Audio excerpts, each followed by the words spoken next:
Good evening, ladies and gentlemen, from your Menosky. This is the Italian Pod. With me, my co-host, as always, Eagle Ceres from Mexico. Hola, everybody. And from England, Will Smith. Hello, everybody. You know, Will, I had to ask because I always introduce myself and Eagle by our nicknames. Yeah. But then, do you want us to call you Lord Ra or? Because I don't know. Dangerously close to being doxxed. I don't know what to do anymore. Well, let's be honest. There aren't too many people called Will Smith in there. But my internet presence, I don't know. Well, Lord Ross sounds a bit pretentious on this sort of thing, doesn't it? Well, I mean, it's more like, for privacy reasons. You never know when someone may be listening in when we say something that, You're British. You don't pull any punches. Yeah. I don't talk about work and work on social media. I haven't even listed anything like that, so I can't get in trouble that way. And okay, so let's just not give any personal information whatsoever. Yeah. Man. That's why I still call him Raw. Even if, I probably dropped the Lord part, but it's. Oh yeah. What's the title amongst friends? So let me start by thanking the two of you because really, you went and read a whole book in a week just for making this episode. So I have to thank you guys because that's not someone anyone will do. Well, if you heard the audiobook, Ra, so but still, yes. the same. Yes, I had intended to read, but it was too much like hard work, and I'm lazy git at the best of time. So I had it read to me whilst I was in the bath shaving my head on Friday night. Now I look a little less like the average Polygon employee. Sorry, what? How long do you take to shave your head? Well, my hair had grown a bit too long for a standard razor blade, so and the clippers that I got, it's an absolute palaver. It's an absolute nightmare. It just doesn't end. It's like, oh, the battery's going. Oh, wait, no, I'll change on... Take the head off. Oh, buzzing around like proper. Put a different head on. That's fine. So I've got to clean the clippers out. And so that was a nightmare to try and get rid of most of that. Okay. But I wanted bathtub beers whilst I listened to World War Z. What can I say? Yeah, so I have to say... So that was the first time you heard World War Z. So what do you think about it? I want to know your thoughts. Because I already read it like a few years ago. It was already... It had just come out. I think it was all the rage in the book area, So I read it. But what do you think about it? It's an excellent book. Yeah, one at a time. Oh, sorry. It's an excellent book. I highly recommend it to everybody. The film, it's got a great title. To quote Max Brooks. Yeah. No. What say? I'll let Eagle step in with his opinion. Okay, go, Eagle. Right. What did you think about the book? It's a solid read. Mm-hmm. It's the thing is, if you're looking for the usual zombie book, this is not it. Not at all. And by the typical zombie book, I mean gratuitous gore and zombie eating people. Well, there is some of that, but it's not like word porn about it. Yeah. Yeah, but I have to ask, are there any zombie books like that? Well, they tend to be kind of like gratuitously and unnecessarily descriptive about juicy, sticky, gory stuff that some of them try to make it a little bit more visceral to, gross you out, aka keep you hooked because it's zombies. But World War Z, I want to say it's not so much a book about zombies it's a book about the people that had to live through A war. the zombie apocalypse and now bring back society Yeah. one way or another. Yeah. Yeah. Well, so my brother he says it's a good book, but it's not as good as the Zombie Survival Guide, which of course it's from the same author, and it's sort of in universe, sort of like if you did have this sort of thing, this is what you'd want. Yeah, okay, I'll have to call bullshit. I'll have to call bullshit on that because I read both books and the Zombie Survival Guide is good, but again, it's a zombie survival guide. What's interesting about it? It's the section that talks about the historical encounters versus zombies.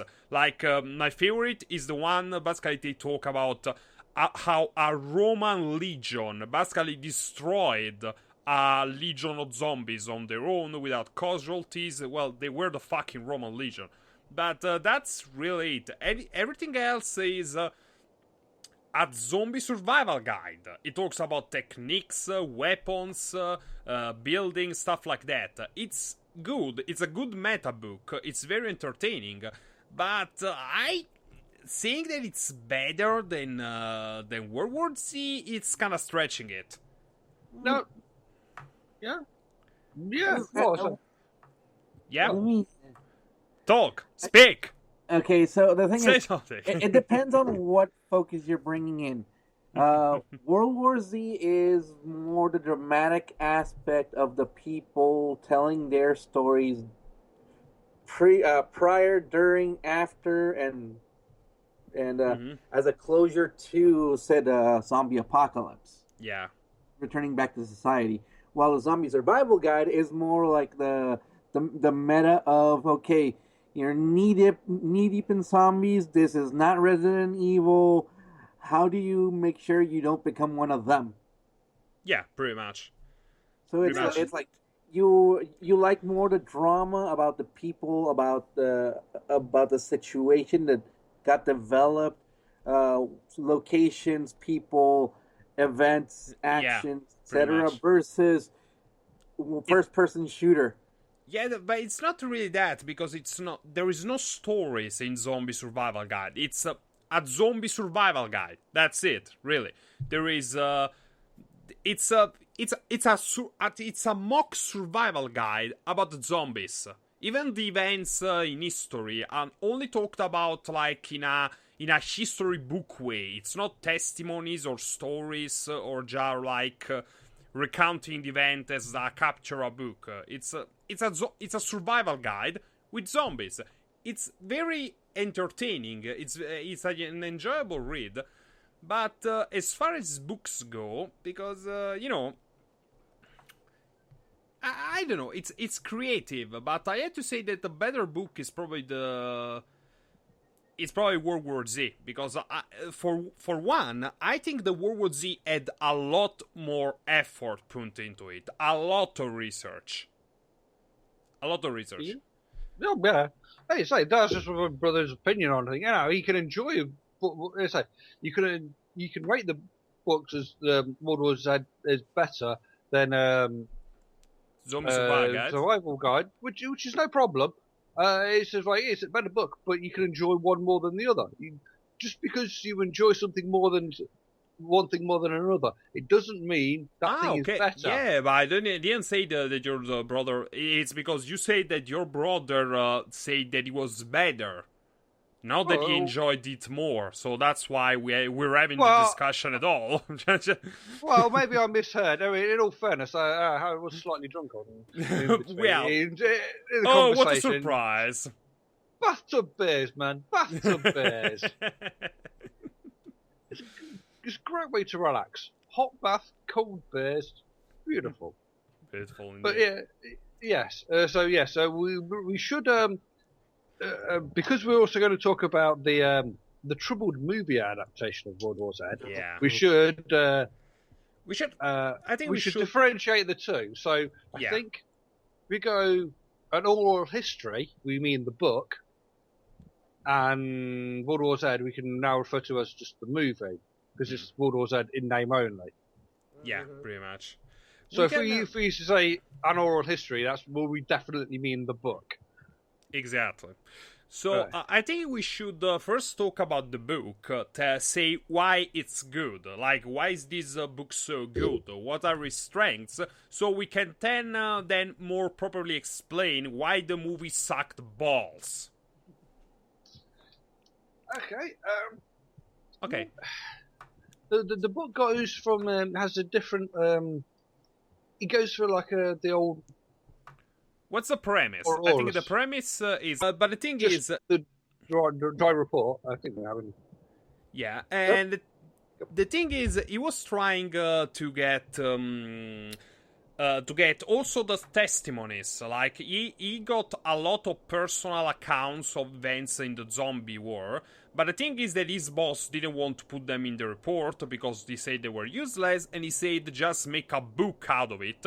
And pretty much that's this is meta again, because it's not a book about this guy, but this is the book this guy made out of those missing pieces from the report. And each chapter is a different testimony, which help us go from the very beginning of from the first outbreak in China all the way to the end, to the rebuilding and the cleanup and stuff like that. That's the premise. Yep. Yeah. Yeah. And, well, is any wonder it's a little bit meta? It's Max Brooks, who I believe to be somewhat related to the comedy legend that is Mel Brooks. So there would be some skill with the it's meta in the nature blood. of it. It's in the blood. So, fair play to him for that. Yeah. And... Yeah, well, he is the son of Mel Brooks. Yes, so there's... yeah, it's in the blood. It's in the blood. What else I can say? So, pretty much, the different accounts, which ones did you prefer? Is there like a chapter, an account that stuck to your mind in particular? That you enjoyed reading? Yeah. Well, the soldier Tony, who in the audible version is portrayed by Mark Hamill. So that's a good reason for going for the audiobook version. It's got Mark Hamill in it, and it's got Alan Alda in. So the soldier and Alan Sinclair is played by Alan Alda or Sinclair. Yeah. So those were good things where they, Yeah, well, what do they talk about? Which soldier? The mercenary or is it? Tony. Yeah, what did he talk about? When he was talking about Yonkers and the chapter about Yonkers. The battle for Yonkers is something that needs to be suitably portrayed on screen. Yeah. Also, the VP, right? It's just to display the utter failing of every kind of conventional method of warfare and weapons against the zombies, because that's the point of that chapter, right? Oh yeah. The point of the chapter is basically saying, yeah, this is not your conventional enemy. This is not a conventional fight. All your new technology that was designed for modern warfare, guess what? We need to go back to Sun Tzu. Pretty much, yeah. Yeah, and that's why, this is one of the chapters that shows, like, the amount of research Max Brooks did for the book. Not only about the technology, the weapons, and stuff like that, but also what impressed me was when the soldier, Tony, talked about, we were trained for headshot, to debilitate... No, not to headshot, sorry. That's what they were to retrain themselves. We were trained not to do headshot because they're difficult shots, but to debilitate, to maim, to lose mobility, stuff like that. So we didn't have the proper training to how to properly kill these sons of bitches. Yeah. And the thing is that he says is like, This could have been better addressed with a quite a good quantity of squads of snipers up on the roofs and just picking them off just by headshots. But no, why? Because we need to show off all our great, wonderful toys, which in the long run just was shit. Yeah. Yeah, well, that had to justify the years of the trillions of dollars of spending that the U.S. military gets. Yeah. And that kind of money. We think you think we spend all this money on stealth bombers and everything, and we spend more money on defence than almost every other nation combined. It amounts to shit against the zombies. Pretty much. Let's see what we've been spending this money on, which it is a logical response. May not be the correct response, but you can understand why people say, "Well, hang on, why aren't you doing this?" And no, they have to be seen to be doing something. I mean, I'm pretty sure. In the event that it would happen, there would be teams of Marine snipers up on tops of buildings picking them off. Pretty much. SWAT teams, in the police in the States, they have sniper teams, or at least I'm led to believe they do via Hollywood. But either way, they would be able to do the right thing. Yeah. But would they be told to do the right thing? Is another matter. Yeah, that's another question whatsoever. Because the beauty of World War Z is because the war in the basically it's all like a coincidence. Because the reason why everything went to shit is because a lot of people made the worst possible decision every single time. And the thing is, I can't believe that. I can't believe that because that's like that's what happens. People, especially if you're a person in power, it seems like you're more prone to do bullshit. Yeah, what I'm gonna nudge in on this is it talks and it's kind of visceral to a lot of people outside of the States where you see that. Like the talk about the part of the apartheid with South Africa. Yeah, that's beautiful. With what was it? Plan Orange '87. Mm-hmm. Yeah, where it was like, well, they actually found a plan that works, but it was originally a plan that was part of the apartheid. It's like, what? Yep. And then part of the book where it talks about where. Where what? Israel and Palestinians. That's like all the Jewish Palestinians were allowed to come back to Israel inside to get protected and stuff.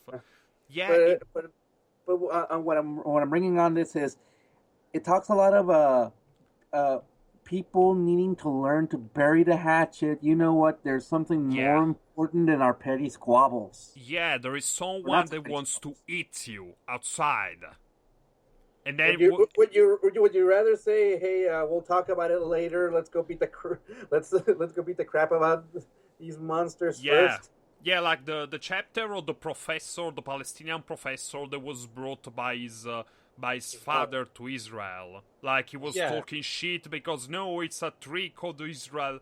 It's Zionists. Yeah, you're a moron, and the father starts beating the shit out of him. You will go with this pacifist, office-working father. Who never raise a hand against anyone. A day labor father, and his son saying, "You're even worse than da-da-da-da-da-da," and the father's like, "Shut up. You're coming with us, or you're staying here dead." He starts beating the shit out of him. "You're coming back. I'm not letting you die." That was beautiful. That was fucking beautiful. That was it's like that's the beauty of Max Brooks. Basically, he talks shit. It's not that he talks shit. He presents are real because all the people in the book, everything, they just feel so real. because you can believe that those things happen. You can believe those people made those choices or acted like that, because it just feels real. And I don't know how to say this. It talks. It doesn't pull its punches. It talks shit about America. It talks shit about China, Europe, the French, India, everything. Yeah. The thing is, Max Brooks worked both. He both weighed the pros and cons of humanity. Yeah. Not necessarily saying At the all pro-American levels. At speech, all levels. pro-Russia speech, pro-China, and it's like, you know what? We have great people all across the world that will do the best they can, and then there's greedy, stupid assholes that motherfuckers. really F it up for everybody else. Yeah. Yeah. All right. Well, the guy who goes by the name of the Wacko, he talks about the court system. Well, what's the point in doing standard things like prisons and such, when it's like, well, seeing somebody being shamed as a powerful weapon, and seeing a senator get 50 lashes for war profiteering, we say, well, anybody could get that. So yeah, they had to restate corporal punishments during the war. Yeah, I remember that. Yeah, say the work gangs for the people, because there are people who just are head full of bad wiring, for lack of a better term. Yeah. People will go, the rules don't apply to me. I've seen people like that. I've worked with them. Yeah, and not necessarily to break into houses because they want people's stuff, but they all do. They all go, whatever. I'll do what I like. Thank you very much. Yeah, but and if in a civilized world you can maybe afford that because you got police and prisons. They were at war with zombies, like literal. Like, we got better stuff to waste money and resources on. Oh, So yeah. we'll just save you publicly, remind you of your current position, and put you back to work after your 50 lashes. Yeah, that's kind of where it works. Makes sense. By the way, what was your one? I mean, the chapters you liked the most. If you don't have one favorite, one that you really liked. The thing is, I haven't finished reading the book. I'm about 200 pages in, or 200. Mm-hmm. Well, last one I was just finished up a little while ago was the guy in a wheelchair. Oh yeah, he was great. He was fucking awesome. A positive role model. That kind of shows a little bit of a number one. We're in a situation where being politically correct is bullshit. Yeah, it's unnecessary. Number one, it's unnecessary. Number two, he shows that you know what, he's just as capable as everybody else at that kind of job or at that kind of that kind of position. That where patrol. Remember, you know what? It's a team. It's a squad. Don't baby me. Don't coddle me. Well, don't coddle me, but at the same time, don't be a cowboy. Pretty much, yeah. Pretty much, yeah. That was a good. Okay, so that was your. I mean, this is the last chapter you read, or is like your favorite? It's the latest chapter, complete chapter I read. I was stuck halfway through the Air Force commander that got shot down. Oh yeah. I'm not going to say anything about that. But among the ones you read so far, which is your favorite? So one that stuck to your mind, really. Stuck to my mind, the one that we're speaking with the vice president and doing basically talking about how the United States got reformed, which was I think the Wacko. Yeah, the Wacko. A little bit about the snakehead toward the beginning when they were explaining how it happened and how refugees were getting out of their countries and being smuggled into countries. Because me living here in the Tijuana/San Diego area, it's part of my it's somehow part of my history because there's a lot of like people smuggling, and then you hear about like how the virus, basically the infection, got around. It's like black Yeah. black market organs and stuff like that. So you're like, wow, this is so deep, so well. It's like you see some of the best and some of the worst of humanity at the same time. Yeah. I had to say, my favorite character, I don't know if it's my favorite, because I think my favorite, it's one at the end, where they talk about North Korea after the war. They talk about what happened to North Korea. I'm not going to spoil it for you, Eagle, because you haven't read... I don't mind. No, you haven't read that far, but I just say it's unnerving. It's really unnerving. It is a chapter, basically, people talking about something after the war, like humanity is in control again and stuff, but it's really unnerving, like the implication of the chapter. But the one that really stuck to my mind, it's one of the first ones where he goes to interview the woman who's stuck with the head of a child, that talks about all the people shutting themselves into the church, and then they were starting to mercy kill the children by choking them to death. While the zombies were like beating on their windows trying to get in, and parents started killing their children with like choking them to death, and the girl is saved by like her neighbor. But by the angry neighbor that she thought hated her. Yeah. Exactly. That really really was wow. Like as you say, the worst and the best of humanity, all in one chapter. Oh, the one that really cracked me up is the one with the mercenary that was pretty much invited to be the bodyguard for the TV stars and stuff like that. Oh yeah, yeah. And all the mercs are like, they find out who's attacking. Zax. No. Okay, I quit this bitch. Bye. That one actually cracked me smile. That was pretty funny. Like when he walks out, this is like the woman and the guy that say they hated each other on the air. They were fucking on the floor. That was like, okay, yeah, some people will react like that to hopeless situations. It's like, it's the end of the world and we know it. Yeah, let's go fuck. Sure. Well, yeah. Is it a desperation apocalypse fucker or a hate fuck? Or a bit of both? Or maybe it was all an act. You never know. Yeah, most things in on the television are acts, but okay. And I have to say, Gwill, they did a really like I don't know. Basically, they did a really I want to say a good homage to the Queen. I have to say. Yes. Yeah. When they're talking about the chap who's talking about castles. The guy that basically fought against zombies with a claymore. Yeah. He was in the audiobook version. It's played by Eamon Walker, who was a fantastic actor. Mm-hmm.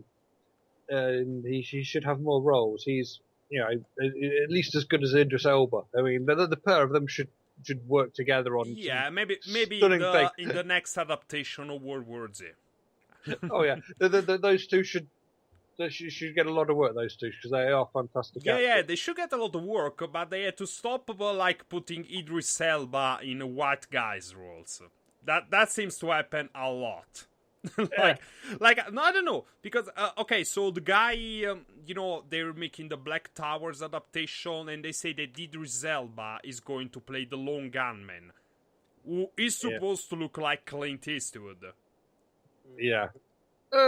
And for once, his being white is kind of relevant to what happens in the book, so putting a black guy in this position doesn't make any sense. And then I heard a podcast the other day, and they were talking, okay, is for Cable, they should totally get Idris Elba. Why? Is the son of Scott Summers, who is a white guy, and of Jean Grey, who's also white, so how the fuck is he going to be able to play Cable? okay, returning to World War Z anyway. So yes. Before we get so- too off topic. Yeah, But I sorry. need to get off topic. Return Yes. His He's a good actor, yeah.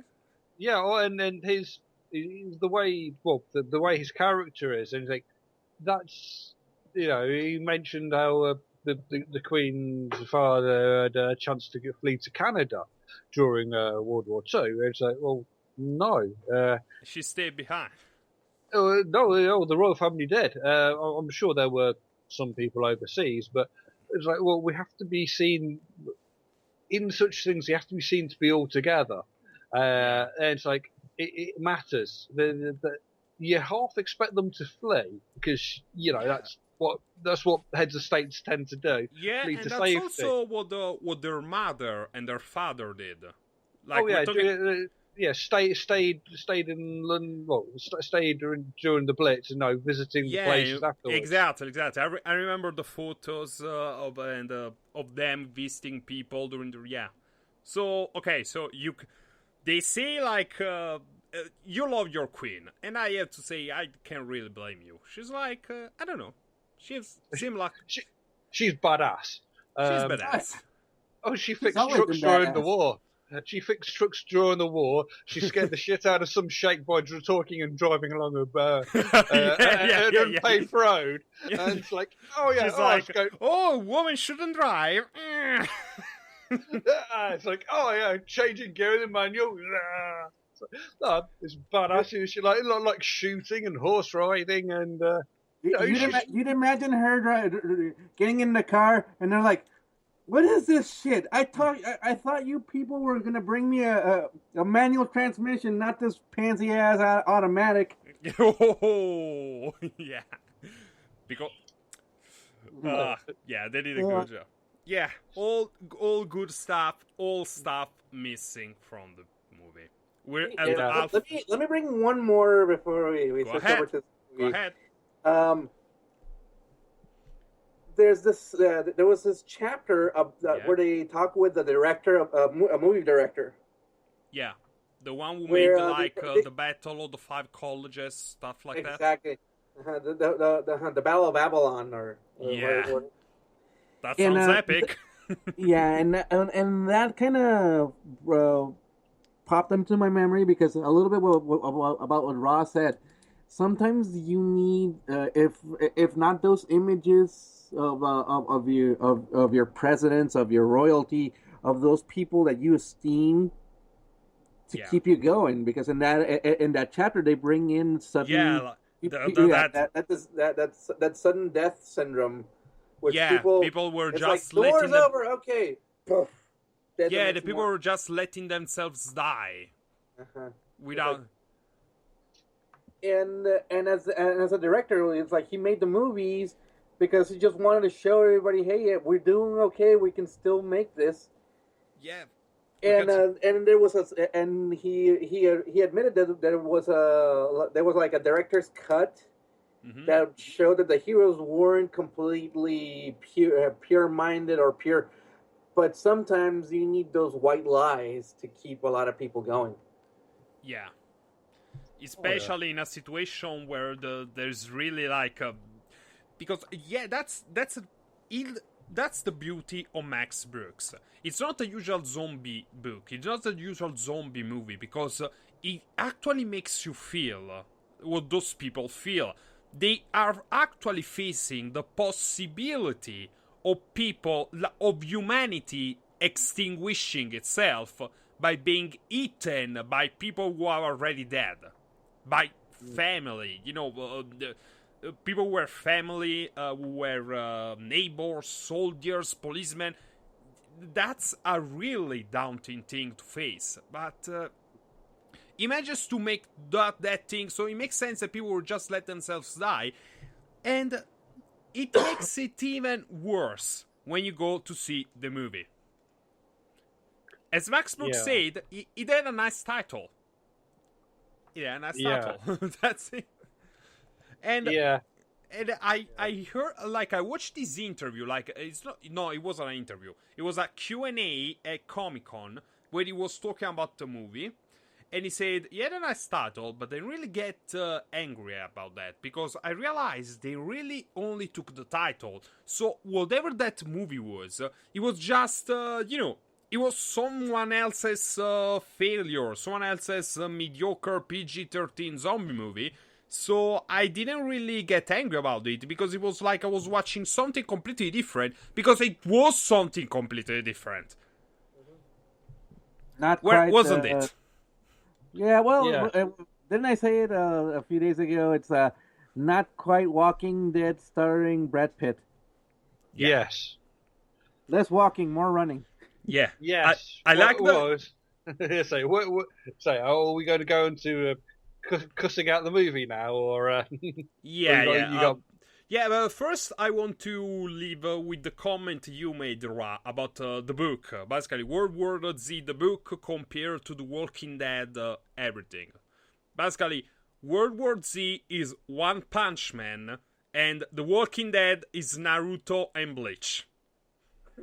That was a fucking perfect analogy. Like, real. Well, it was.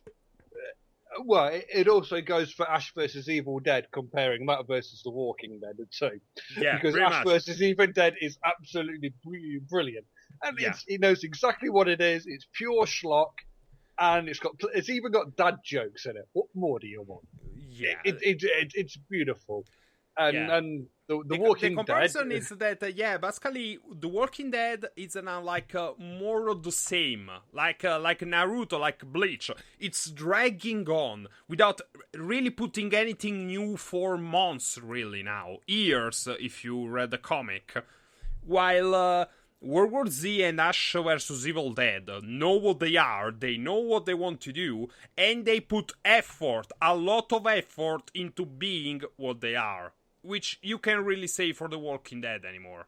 If That and Ash versus the Walking Dead, the Evil Dead. You can also say it's groovy.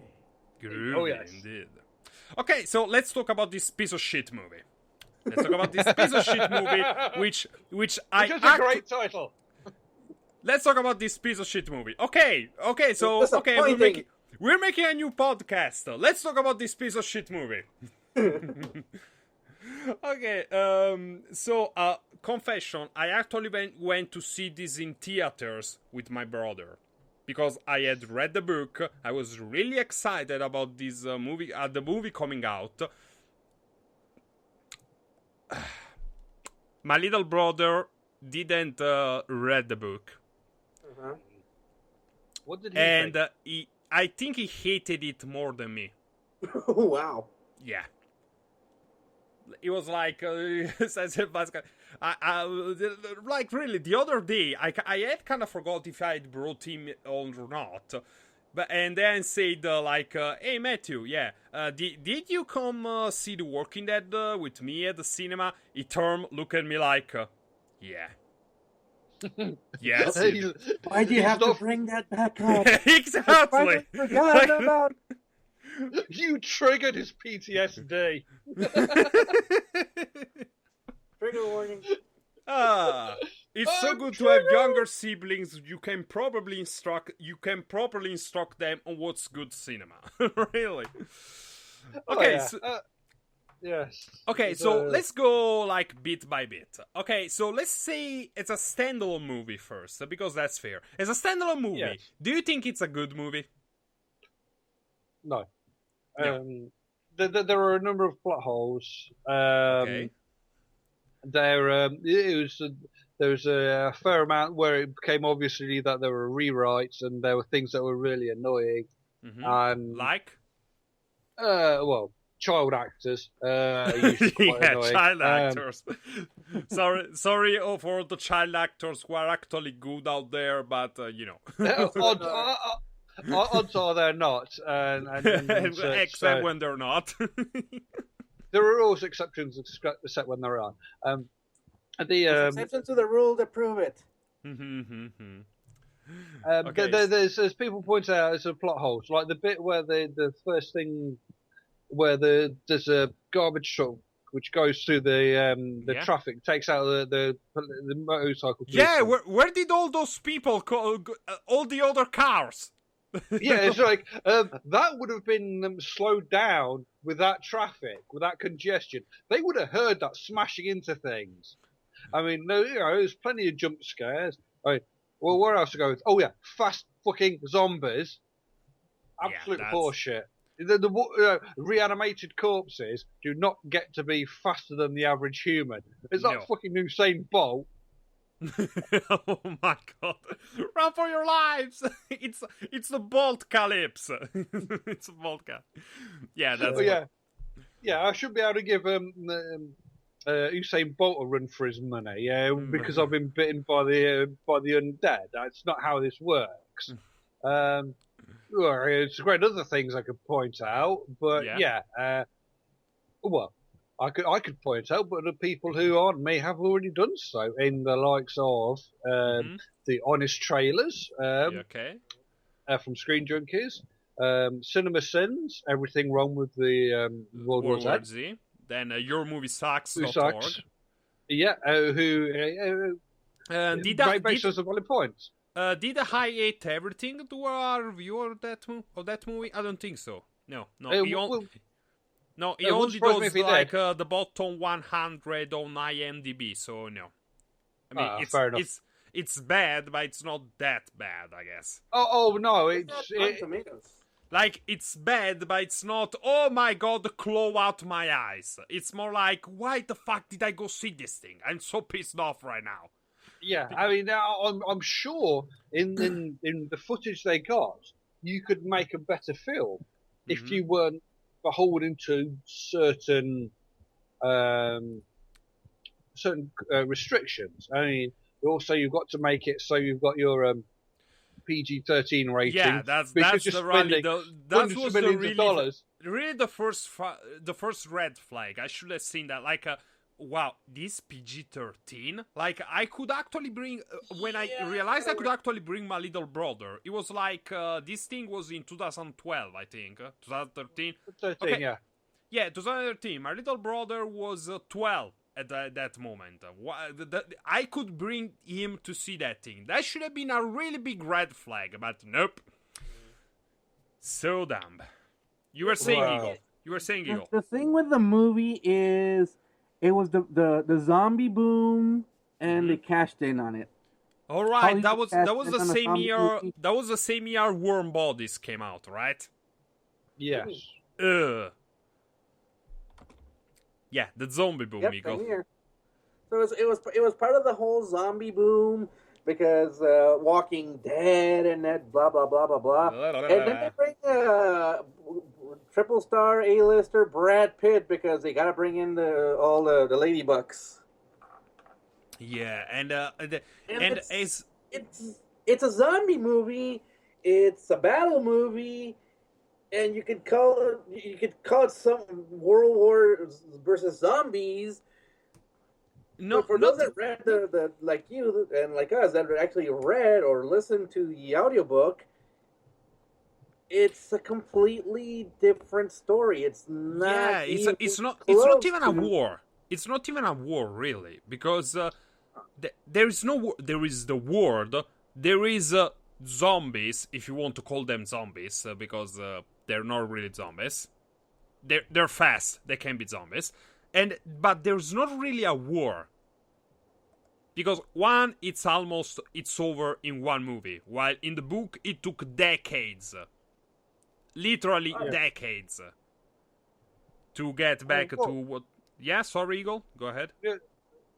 No, sorry. Will, sorry. Will, yeah. Go ahead. What I'm thinking is, you could do a combination of mockumentary and found footage to redo things, because you started off with you don't mention that this is the book. You film it as a 2 hour documentary about World War Z. It's like, whoa, and then you have interviews with the different people, and then you cut it in with what you say recovered footage from from Well, the Battle that- of Yonkers and what have you. No, the That's recover the footage. bit that costs really expensive. Yeah, that but no, is how you make that happen. recover footage. Or what they could wouldn't do really- is like do possibly like a Hulu series, a Netflix series, something like that, and do like 2-3 chapters per like 1 hour episode, like or something like that, and No, go like I think I don't. I think 2 hour because each episode would be 1 hour, like right. I mean, depends on the chapters because some you need a whole episode. yeah. Well, yeah. Well, if you're on your streaming service, your Amazon Prime, your Netflix, you're not beholden to advertisers. So your 1 hour slot you can overrun if that's what that's what you need to do. You say like, well, we can't get this down below 80 minutes. So this week's episode or episode 5 or whatever is You know 80 what minutes. He said, you know what? You could do it and not found footage because more like flashbacks, more like these people going there, being interviewed and narrating those events, and then as they narrate, they actually show them on screen because that's what you can actually do with a movie that you can do with a book, and that's how it should work. Basically, Deadpool on them. well, have you seen the documentary Senna about Ayrton Senna? No, I haven't.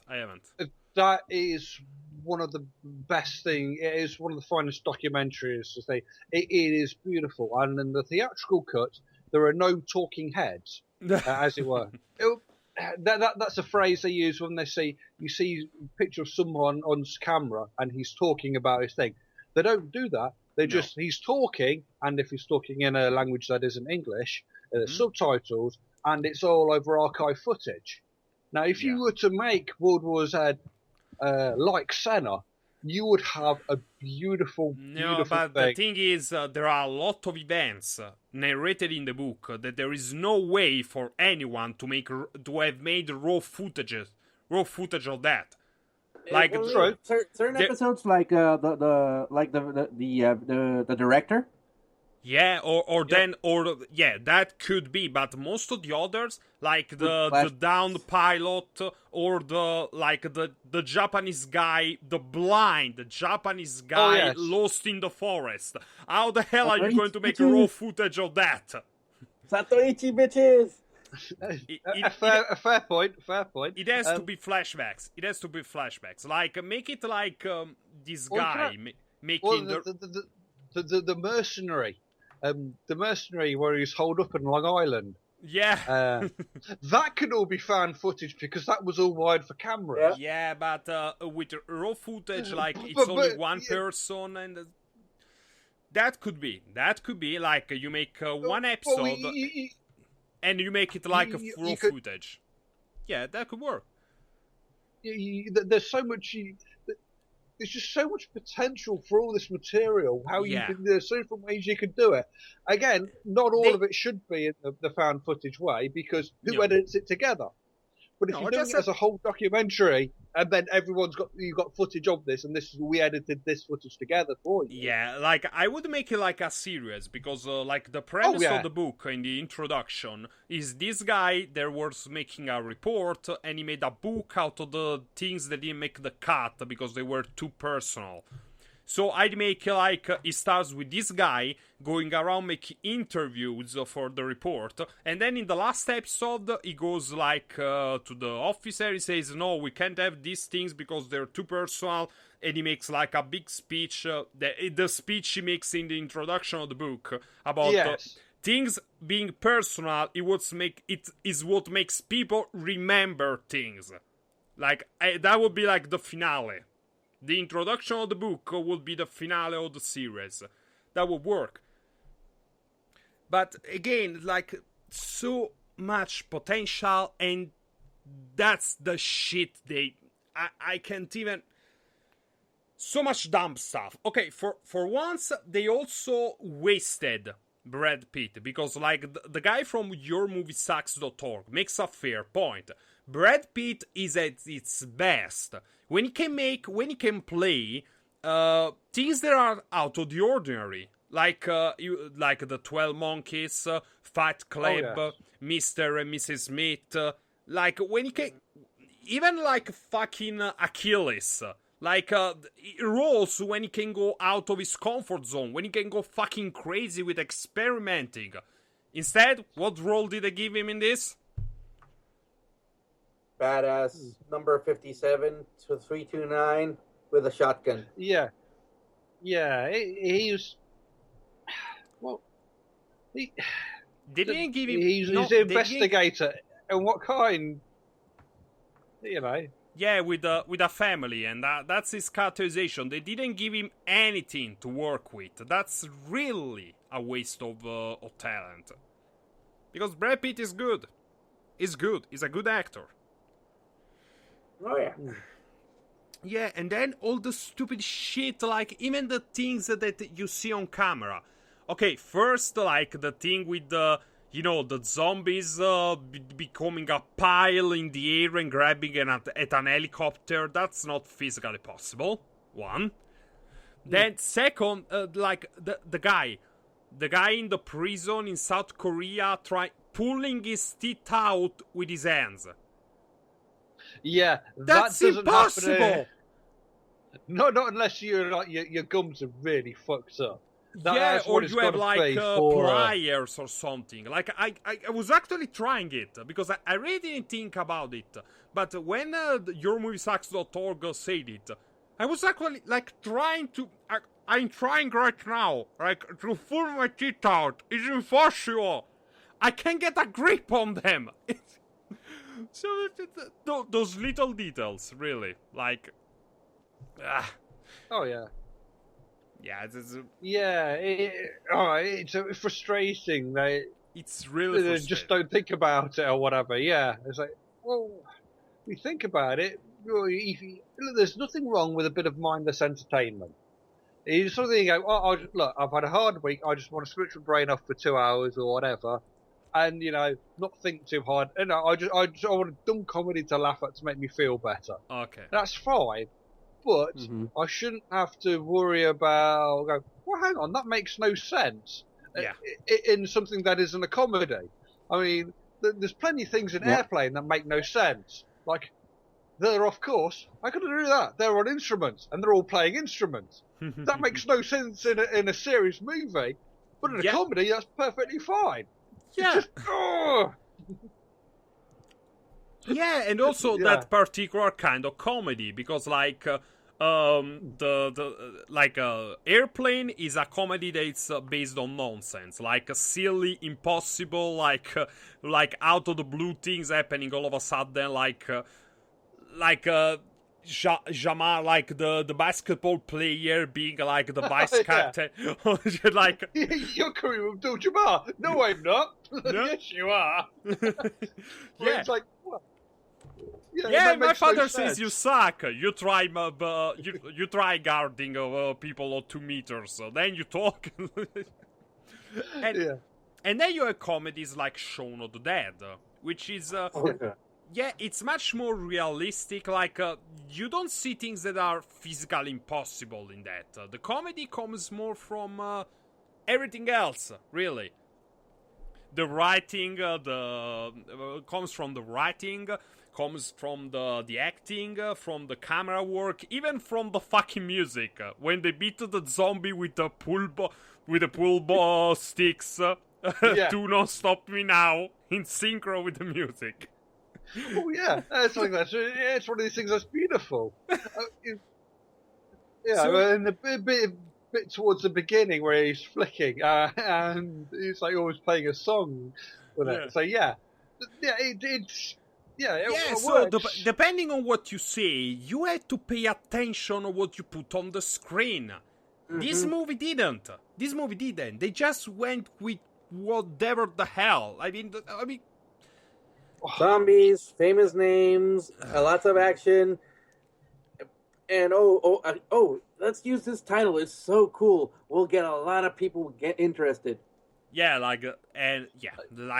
interested, but they were let down. Like they made a quick buck on the name, but that's it. Like the guy from Honest Trailer said, what a waste of good source material. I can't really do his voice. I'm sorry.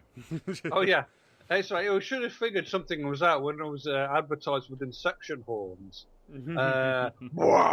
It was like, oh god, no, we don't need the Inception horns for everything. I mean, oh my god, I swear to God, I will go on a rampage and like, I know their instruments like plugins on a cube, but I will rip all the foghorns out of every computer in the world. I'm fucking sick and tired of foghorns in trailers. Enough! Stop it! I can't take it. I can't take it anymore. Yeah. And we haven't even talked about how it compares to the book. Right now, we only talk about it as a standalone movie, but compared to the book, it doesn't. Quite frankly, you're right there. It doesn't compare to the book. No. With Max Brooks, and that's like, well, it's not what I wrote, so I can't get too angry about it. I would be curious to read some of the earlier drafts, to see how they compare. To where did it all start to go wrong? I mean, okay, so let's see. Loads of rewrites. I want to see who. Okay, so World War Z is from. I want to see who's the what the shit. The producer. I want to see who's the producer. No, the United States. Mark Foster, Dolby Digital. Oh, come on. All right, writers.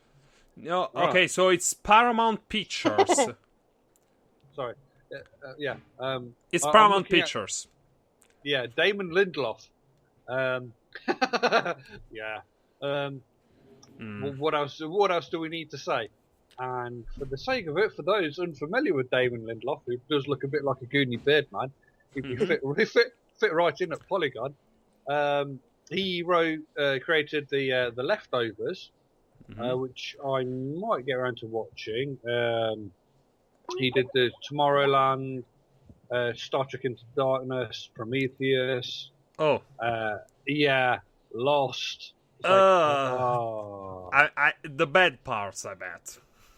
Well, from Lost, for the writer of Lost's disappointing ending, and Prometheus, which now Prometheus had a lot going for it. I was quite hyped for it, and I'm following some people on Twitter who wasn't quite hyped for it. It was one of these things that is going to be beautiful, and then people started acting like dumbasses. It's like these things don't make sense. Yeah. Why Yeah, like that's also the thing in. I think did he also write Fantastic Four, like the one from last year? Because that happens in there too. Ooh, pool of goo. Let me stick my hand in it. Are you fucking kidding me? Like, I don't know. I don't know who wrote Fantastic Four stick. No, really. What does IMDb tell me? 3 more credits. No. Josh Trank, Simon Kinberg, Jeremy Slater. Josh Trank would be the director. Jeremy Slater. The Death Note, Lazarus Effect. Oh, Lazarus Effect. That cheap knockoff of Flatliners that came out last year. And then who did the shot? Simon Kinberg. What did he write? Whatever. The point is, this guy is I don't know if he was forced to write things like that. I mean, they had to reshoot, but how many rewrites did he go through? How was the original script? That's what I'm curious about. But they couldn't really reshoot all of it. I think most of the reshoots happened to keep it PG-13. I don't think... This is a feeling, but I think... the whole framework of the movie, like the tone, the pacing, everything. I mean, unless like they did it the whole movie from bottom up again, like twice or thrice. I don't think the original draft was that faithful to the book either. I just have that feeling. It doesn't feel like no. Yeah, it was. It was. No, I get the feeling that they were. We've got a great thing, but someone obviously decided this is unfilmable as it currently is as a 2-hour movie. We need to change things, which not everything is filmable in a faithful fashion. Looking at you, Watchmen, and various comic book stories, or I don't know. You pick something, anything. I just try to think what I think. Clockwork Orange. Clockwork Orange, yeah. That was possibly unfilmable. Maybe even The Exorcist, you could argue. They did it. Yeah. So a lot of stuff is potentially unfilmable, but you film a version of it. And then they do it. It's unfilmable in its current, as a fully a faithful adaptation. You have to take some liberties. You think, okay, well, we can't film this because it's going to cost us $200 million, which we don't have. But if we film it this way, we can do it for a tenth of the cost, and we can make this happen. And then, okay, fair enough. And then another thing is, for example, the movie. It kind of like, are those zombies? Do they kind of not look like zombies? What do they look like? And in the book, as I commented earlier, you don't get it's like they're zombies, but we're not talking about the zombies. It's like, oh my god, they're scary, but the focus is not what they look like. We know they're basically decrepit human bodies, and instead of blood, they get this brownish black ichor. But it's not detailed to a point where it'll gross you out or it'll leave a long-standing image in your head because you're focusing more on you're a human, survive. Yeah. Okay. So so Paramount Pictures still has the rights. Okay, I know who to send my script to. Motherfuckers, take this. I don't know.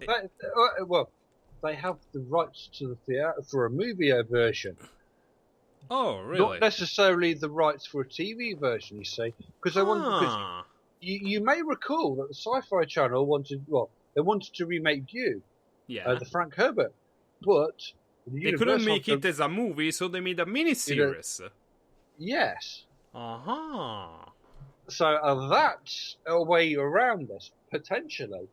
I mean, maybe not. I mean, I don't know. Yeah, you have to go into this, but the thing is, do you ever go and you go see some movies, like some adaptations, some versions of movies, like, what's so fucking hard about making this well?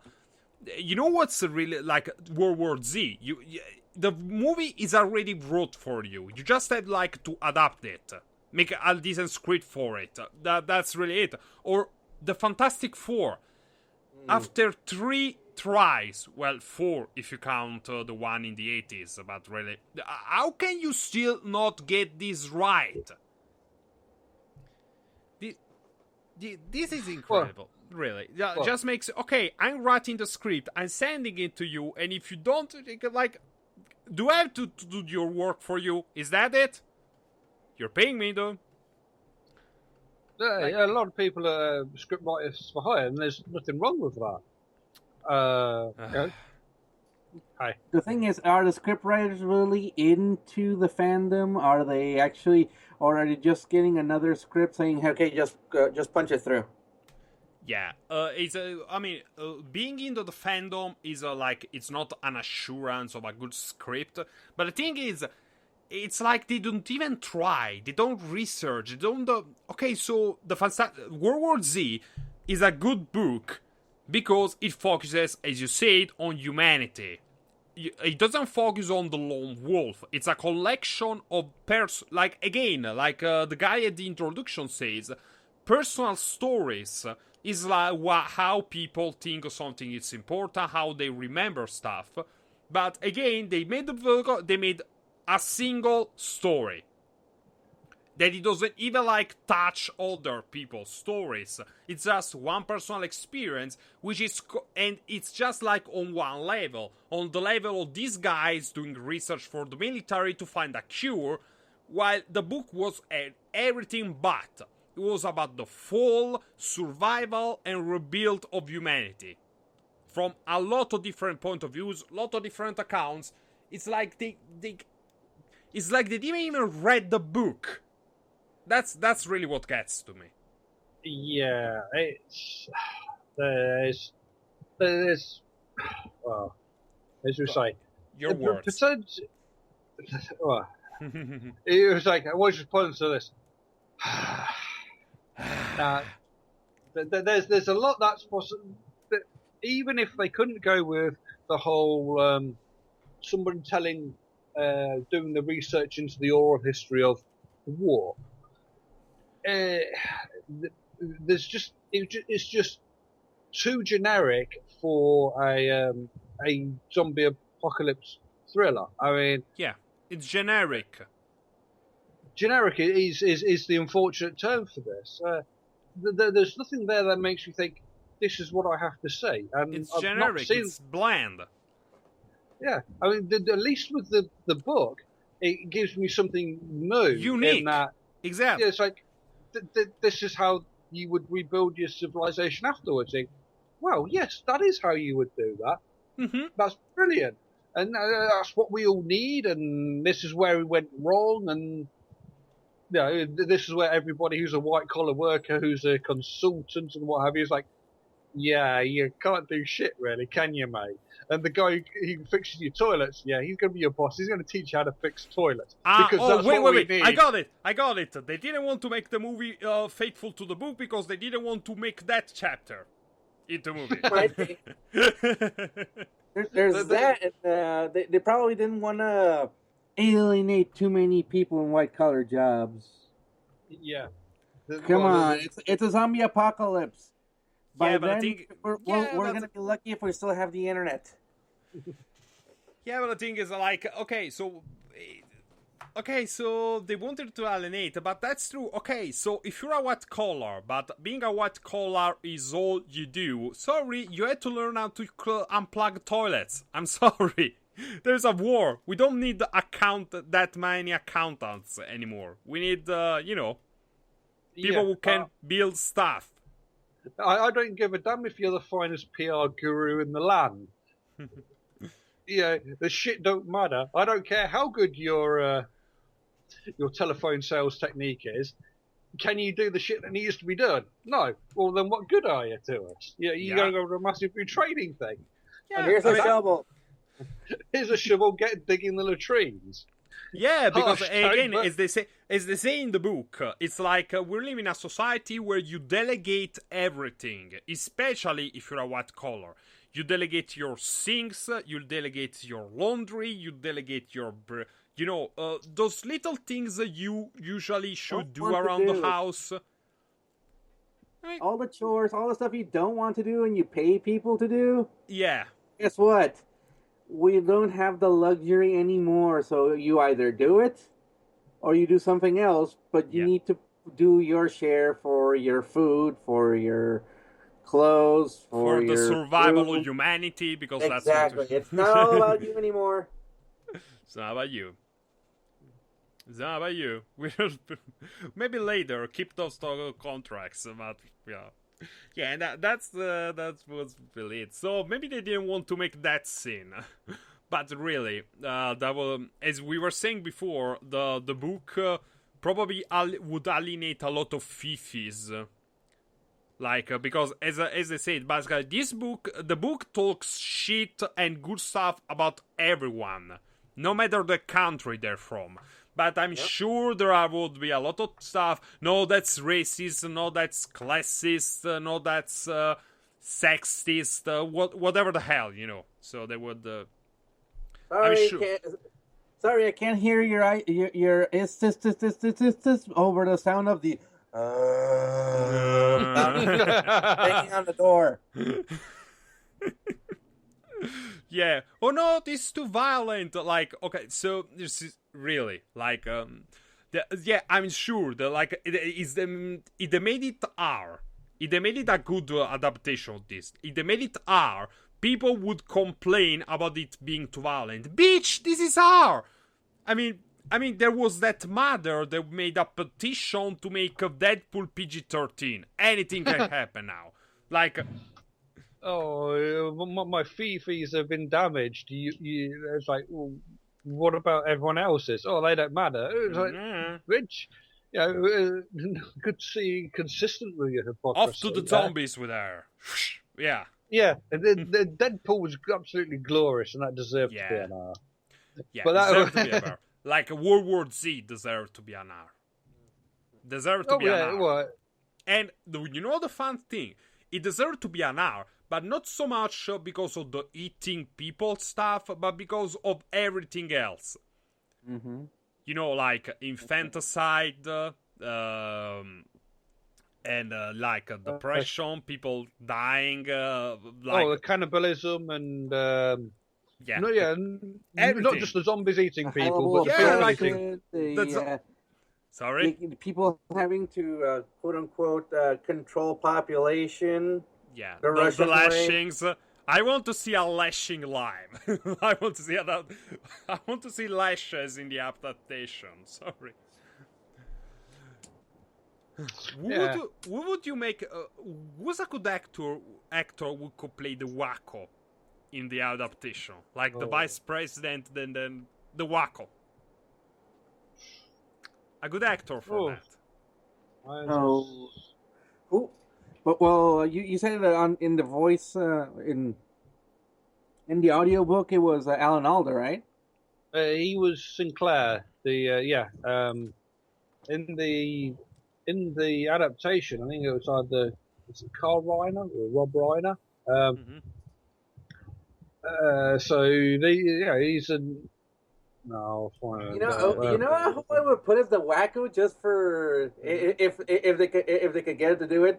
Woo. Jack Nicholson. Oh, it would be fucking awesome. Yeah, with the cane and everything. Yeah, I could see that. Let's hope he doesn't die before they can make a good adaptation of that. No more talking about that. 2016 has been too nasty. This year has been way too nasty with that so far. Oh. Any other actor we would we would plug for the movie, for a remake or a series? I don't know. I mean, it's hard because they're not really particular. Like, you know, they're not really particular roles because most there are few, but most are like everyday men. That's the beauty. Like they're people.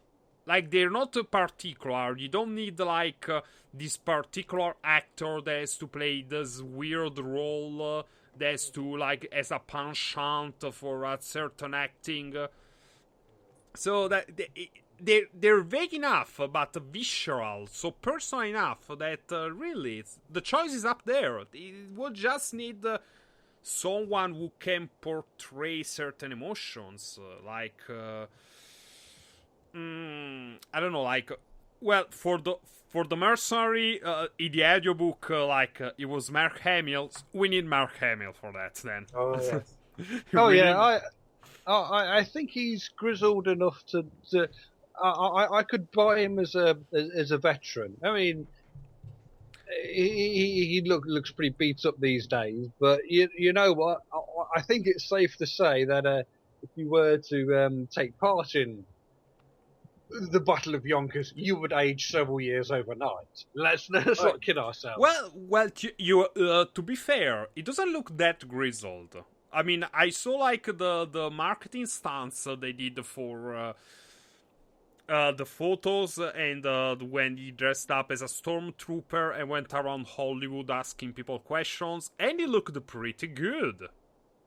He looked pretty good, like in shape, slim. He had lost a lot of weight, the hair, the beard, so sexy, for his age.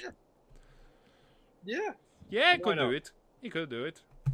Or he could just grizzle himself if he has to. I don't remember the physical description of Tony in the book, but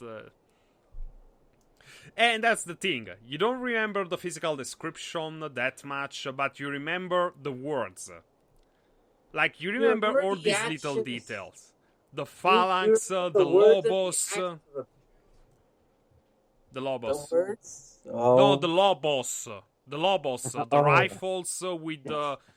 The SIRS, yes, the standard infantry rifles. The rifles with the shovel on top.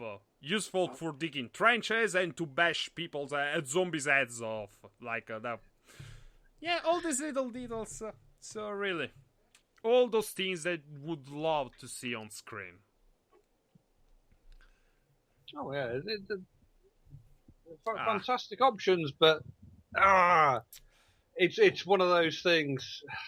Yeah, we need more research, guys. We need more research.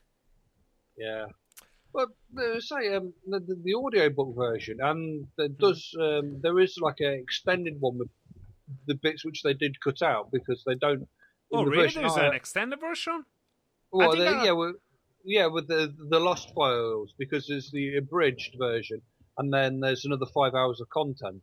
Which does include the church scene. I'm assuming. Oh my god! How did I not hear about this so far? Okay, I'm going to download that later from Amazon.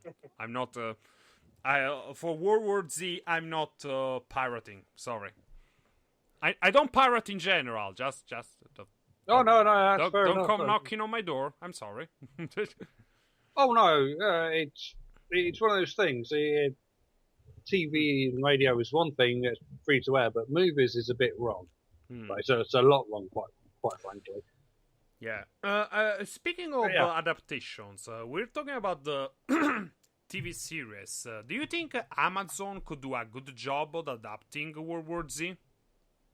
You've been seeing watching The Man in the High Castle, right? How is it? I haven't got around to seeing any of that. I'm actually quite very lazy. I've been meaning to. I'm a couple of seasons behind on House of Cards. I'm waiting for the new season of Bosch to start. I remember seeing Bosch. Yeah, Bosch. I heard that they're adapting the Hieronymus Bosch books. But then I saw the picture of the actor. That's not Bosch. I read the books. Bosch is this guy that wears a jacket, shirt, a tie, and he has salt and pepper mustaches, and he's not that tall. I mean, who the hell cast this thing? Can he act like Bosch? Well, did you see Jack Reacher? Now, Jack Reacher's a good film. It's quite a entertaining, nice little film. But if you've read the novels, you'll know that Tom Cruise is a great many things, but he's not 6'4", blonde and blue-eyed. Not like a brick shit house. Now, Tom Cruise is a lot of things, but he's not that tall. He doesn't have that physique. That doesn't mean, he's like, okay, watch this. That's not Jack Reacher, but you know what? Yeah, okay, it's still the same. That's why you have to... When it comes to adaptations, you always to judge it as a standalone thing and also as an adaptation. You have to judge the thing twice. Because there are a lot of things that they may not be good or faithful 100% adaptations, but they make for good movies on their own, like The Shining. Stephen King hated Kubrick's version of The Shining, but it's still one pretty motherfucking good movie. Isn't it? Oh, yeah. Have you seen The Shining, guys? Yeah, not for a long while, but yes. Okay, so you saw it. You can understand why Stephen King hated it, but you can also... Because King and Kubrick are two completely different styles. Oh, yeah.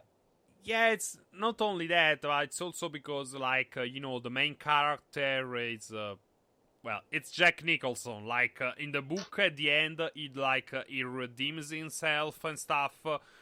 Jack Nicholson doesn't have a face for redemption. I'm sorry. It just too much. Like, if he's not evil, he comes off as a dickhead. Like, a deliciously smart ass fucking slimy dickhead. If he's not evil, he doesn't do redemption. He doesn't do good guy well. Like, what? Even in like. Someone flew over the cuckoo's nest, where he's the good guy in there. But have you see, you see his face? Okay, this guy, like, you always think this guy has something hidden. Like, he's about to do something we don't know about. What it's gonna be? It's gonna be bad. Yeah, it's it's one of those things.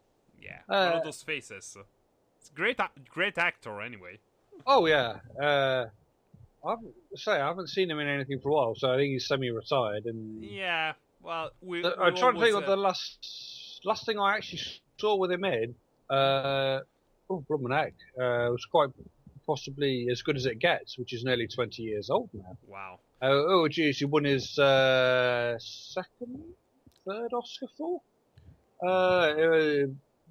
Possibly second, best lead. Because he won for One Flew Over the Cuckoo's Nest as well. Yeah, it's good. It's a great actor, but I think the movies where he's actually, I mean, I like the movies where he can just like have fun, because just you see his energy and he's just being this crazy motherfucker, like in Anger Management, the Sandler movie. Yeah.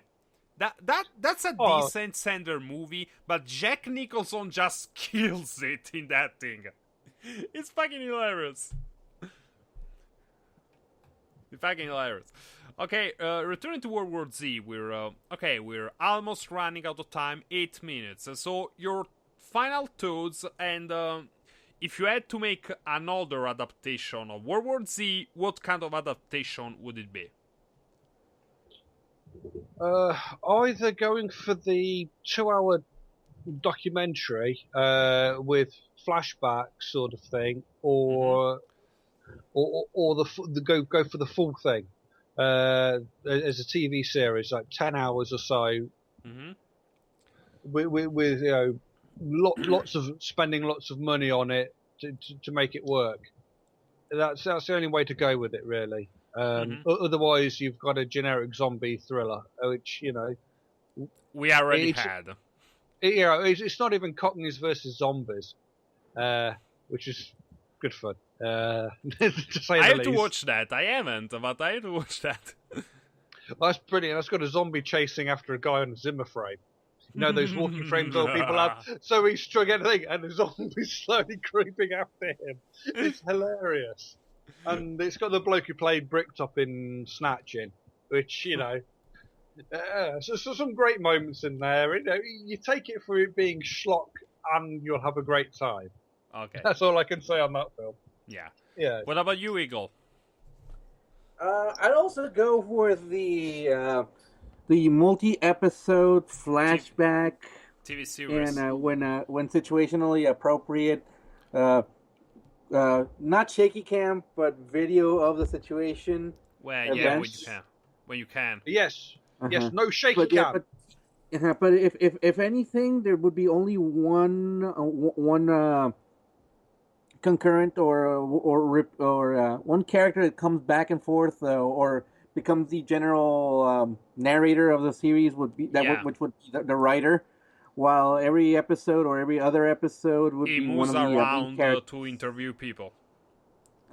Go to interview and they tell the story and those flashbacks there. Yeah, that's pretty much what I had in mind. Like, this guy, same. Like, I think a TV series would be the best, and this guy goes around interviewing people and collecting their testimonies about it. I guess you could give it I don't know. if they want to like to have an overraking arc, other than the fact that no, okay, I'm sure that some people will like love to give him like an assistant, a woman, stuff like that, because But I would love it if I leave it just this guy going around interviewing people, just like no distractions, no other distractions, just this guy taking testimonies, accounts of the war, and I guess I will make them in chronological order. Like in the book. Yeah. If anything, the chronology is already there in the book. Just being able to put it into a visual status is something for people that might get interested but would rather not invest. But what I mean is because because in the book there are like a couple chapters. There are people that narrate more than one chapter in the book. Yeah, but if anything, it's more for people that aren't comfortable reading or get tired reading. Mm-hmm. Have the visual, have the episodical TV show. That would be great for bringing people into the fandom and actually understanding why the zombie boom in the last 5 years, which was such a great written source. Yeah. Okay, but I have to say, maybe one would change like, what's the very first chapter of the book? Because I can understand that if it's slow, like maybe it wouldn't adapt well to the to the TV series format. Maybe change the order at the beginning, like I don't know, like that's what I'm saying. Okay, I have to check the book again because I don't really remember what the very first chapter of the book is. So I have to check and see. The first chapters was the beginning of the outbreak, with people literally just the Chinese doctor that was doing an operation, heart operation, and the guy suddenly got up and started. No. It was not. It was not the heart doctor. It was another doctor that got sent to like a very rural town to investigate something. Oh yeah. Okay. Okay. So that's okay. That's the very first chapter. Then it's perfect. Then it's fucking perfect. It's fucking perfect for television. Mm-hmm. Set it up as the outbreak, and then the whole panic, and then if they want to close out a season, is like okay, we're starting to see people starting to fight back. Okay, I have to say I really enjoyed this. I think reading something that compared the adaptation, stuff like that. I think we should do this again, but let's make it in 2 weeks so we can have time to read the source material. We've been ignoring something that everybody's been doing lately. What? Chimichangas.